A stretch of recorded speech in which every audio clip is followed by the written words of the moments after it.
إن الله وملائكته يصلون على النبي يا أيها الذين آمنوا صلوا على مولانا محمد وعلى آل سيدنا مولانا محمد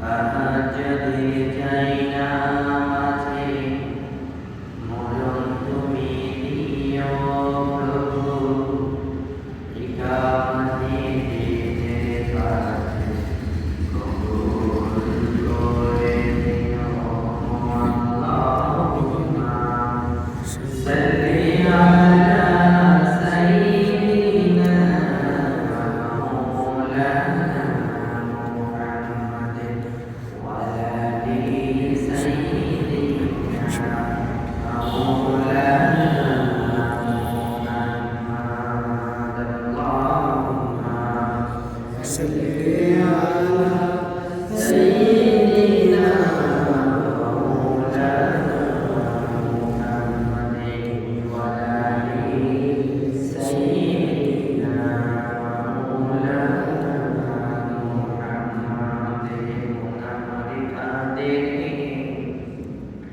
দিলাম রিফাদেরি করে যাবে সোনার মাদিনা ওই মাদিনার পথের ধ্বনি জানতে অন্তরে বেদনা আল্লাহুম্মা সাল্লি আলা সাইয়্যিদিনা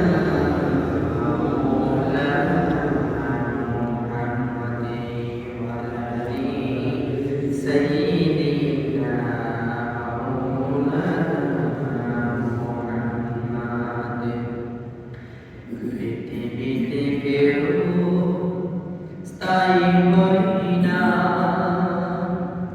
হোক না সে ফিরাউন কিংবা নমরুদ কেউ হবে চিরকাল হয় না কেউ হবে চিরকাল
আল্লাহ পাক রব্বুল আলামিনের বিশ্বনবী হযরত মুহাম্মদ রাসূলুল্লাহ সাল্লাল্লাহু আলাইহি ওয়াসাল্লাম বলেন, ঈমানের শিক্ষার মধ্যে সবচেয়ে উত্তম শিক্ষা হচ্ছে মানুষকে নামাজ ডাকা, মানুষকে খারাপ কাজ থেকে ফিরিয়ে এনে নামাজে অগ্রসর করা। আল্লাহ পাক রব্বুল আলামিন আসছিল সে আয়াতটি, আল্লাযীনা হুম ফি সালাতিহিম খাশিউন। রব্বুল আলামিন এই আয়াতকে কেন্দ্র করে আল্লাহ পাক রব্বুল আলামিন আমরা অনেকেই নামাজ দাঁড়াই, নামাজটা সবাই পড়ি, কিন্তু নামাজের মধ্যে খুশু অবলম্বন করতেছে কয়েকজন মুসল্লি। আমরা দেখতে পাই নামাজের মধ্যে দাঁড়াদাঁড়ি করে, নামাজের মধ্যে বসা করে, নামাজের মধ্যে সব কিছু খেয়াল রাখতে পারে। পাশ দিয়ে কে হেঁটে যাচ্ছে, আমার পাশ দিয়ে কে কি করতেছে, কে কই রাখার নামাজ পড়তে, কে সুন্দর না করে চলে গেছে, সব বুঝতে পারি।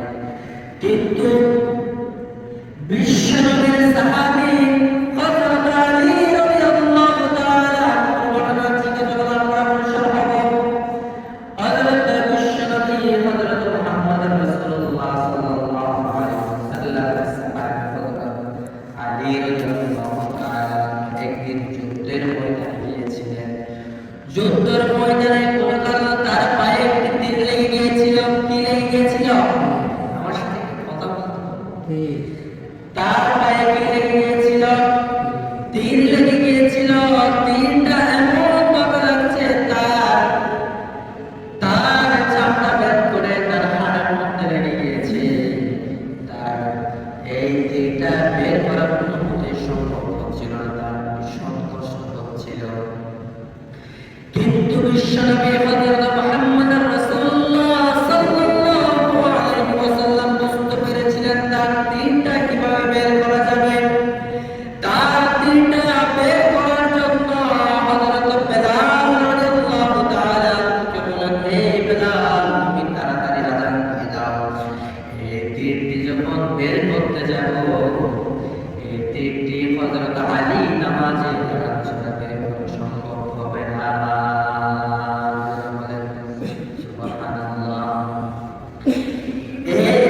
হযরত আলী রাদিয়াল্লাহু তাআলা মুসাহাবীদের মধ্যে সবচেয়ে জ্ঞানী ব্যক্তি ছিলেন, সবচেয়ে জ্ঞানী ব্যক্তি ছিলেন। কিন্তু এমন সাহাবী ছিলেন, উত্তম সাহাবী ছিলেন, তার পায়ের মধ্যে যখন তীরটি লেগে গিয়েছিল, সে খুব কষ্টে অনেক কাতরাচ্ছিলেন। তখন বিশ্বনবী হযরত মুহাম্মদ রাসূলুল্লাহ সাল্লাল্লাহু আলাইহি ওয়াসাল্লাম সকল সাহাবীদেরকে নামাজ ডাক দিলেন। নামাজে ডাক দেওয়ার পরে কয়েকজন সাহাবীকে দায়িত্ব দিয়েছিলেন, আমার আলী যখন নামাজে দাঁড়াবে তোমরা যেন তীরটা বের করে দিতে পারো। সুবহানাল্লাহ। কেমন নামাজ ছিলেন সে, যখন নামাজ দাঁড়িয়েছে, নামাজের মধ্যে তার পা থেকে তীরটা দিয়ে ফেলছে, তার কোনো খবর ছিল না। এখন আমাদেরকে একটু মশায় কামড়াইলে আমরা বুঝতে পারি তীরটি কি মশার কামড় থেকে ছোট ছিল, বড় ছিল। তাহলে সাহাবীদের নামাজ কেমন ছিল? রাসূলের নামাজ যদি আপনারা শিখতে চান কেমন নামাজ ছিল, আল্লামা নাসিরউদ্দিন আলবানী একটি কিতাব লিখেছেন, একটি ছোট্ট বই লিখেছেন, এই বইটা পড়তে পারেন। এই বই থেকে আল্লাহ পাক রব্বুল আলামিনের নবী বিশ্বনবী হযরত মুহাম্মদ রাসূলুল্লাহ সাল্লাল্লাহু আলাইহি ওয়াসাল্লাম কিভাবে নামাজ পড়েছিলেন, তার নামাজ কেমন ছিল, সব কিছু লিপিবদ্ধ করেছেন। তখন হযরত আলী